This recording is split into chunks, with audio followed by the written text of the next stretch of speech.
Does a strategic planning professional need to be a subject matter expert? We get this question all the time.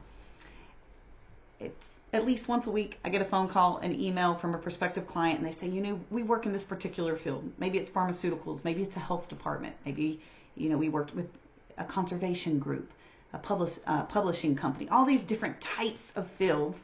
And the most important thing is that they have a strategic planning facilitator who understands the work that they do and can help them in goal setting and strategy making. And that is, while subject matter expertise is 100% needed in your strategic planning process, I want to break down the different areas and where and when that's appropriate, because you don't necessarily need that outside consultant in every single conversation, and your facilitator might not be the person that's going to be doing the goal setting in a particular area of your work. So let me tell you how that works. Typically in a strategic planning process, I might fill 3 different roles. The first is educator. And as an educator, I say, here's what you should know. I regularly teach strategic planning webinars online. When I'm working with clients and they say, we're not really sure what's the difference between a strategic plan and an annual operating plan, or what the difference between capacity building this way and that way is, then I'm educating them, sharing information, giving knowledge. The second role a strategic planning professional might fill in the process is as a consultant. Consultants say, well, this is what I would do if I were you, or this is my professional opinion. Those are the situations that subject matter expertise is really helpful. So as a planning expert, I'm going to say, I would engage these particular stakeholders, or I might do it in these particular ways.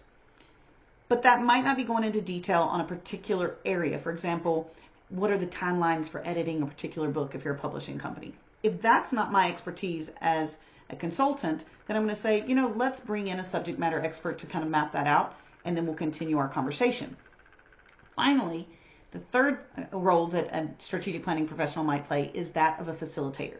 Facilitators say, what do you believe you should do? So educators, here's what you should know. Consultants, here's what I would do. Facilitators, what do you think you should do? I typically put on that facilitation hat during the retreat with the clients, where we've already done all the pre-work, we've worked with subject matter experts, whether it's our team or we've brought other people in, and then we go into a planning process. This is high-level planning, saying each department is going to be achieving their annual goals. We're going to be doing X, Y, or Z. Typically in those situations, we want the subject matter experts from your organization in the room, your board, your staff, the people who do the work daily are experts in what they do. But then there may be conversations that require more conversations, such as we want HR expertise, and there's no HR expert in the room. We can simply at the higher level say we will complete an HR assessment and we will achieve annual HR goals.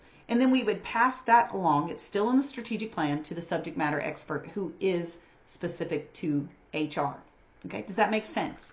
So a lot of times people want to make sure their facilitator is the expert in that particular thing. That is not necessary. A facilitator's job is to open up the space to make sure people in the room have an opportunity to share. And our job as a facilitator is to drive the process, while the participant's job is to drive the content. So a good facilitator will work with you in advance to make sure that you have experts in the room that are going to contribute to really great conversations, and also recognize, hey, this is outside my wheelhouse. We need to table this, follow up, and use a subject matter expert as appropriate. Most subject matter experts, if you're bringing in a consultant for a particular process, maybe it's a conversation around that, really ambitious project you want to do. They're going to work with you in those strategy sessions. They're not going to show up for your entire strategic planning process if they're an outside partner, unless they're facilitating your process. So again, think about when you need a subject matter expert. They should be pulled into the process, but let your facilitate do their job, which is facilitate a neutral session on the days of your planning retreats. Hopefully that's helpful. A working knowledge of the field that you're working in is absolutely useful, helpful, but knowing when you need to pull someone else in is an even greater skill set.